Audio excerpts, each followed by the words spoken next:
I belong to Binte Zara Ladies Tent Pegging Club of Pakistan, which is Pakistan's first ladies tent pegging club.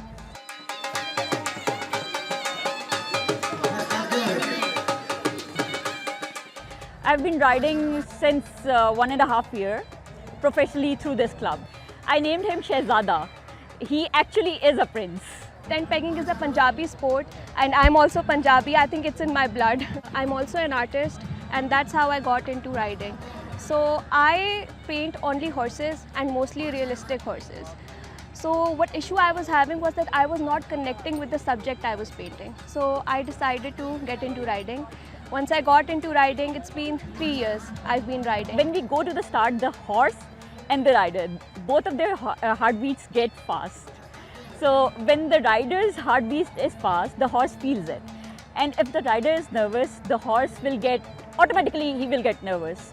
So you have to have really good control at the start. You know, the men are really strong. There's no doubt that men are strong. And they are competent and it's very hard to compete with them. But we're here, we're competing amongst the men. It's an achievement for us in its own way. So I think that is the biggest challenge, but what is great is that they're welcoming us really well. They respect us, they welcome us and they don't treat us like we're less. For the tent pegging training, what you have to do is first you sit on a horse, you give them, we call that a chakri, a round. So we give them a round, they get comfortable with us, they understand the rider's grip, rider's strength to hold the horse. Then you make them walk. Like slowly you make them on every step, you make them on a higher speed. It's actually quite expensive, especially if you come from a middle class background. A basic horse costs like 4 lakhs PKR rupees, a basic horse. And then you have to get a lance, and then you have to get a saddle, then you have to, feed him every month, and just feeding the horse that costs us like around 40 to 50K a month.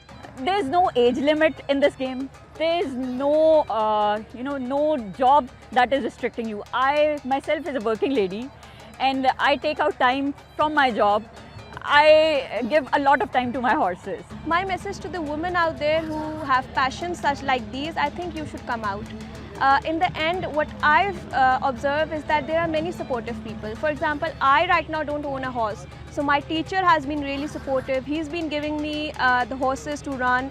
I think if they're thinking that they won't be supportive and then everything else, then I think they should come out. Things are different now.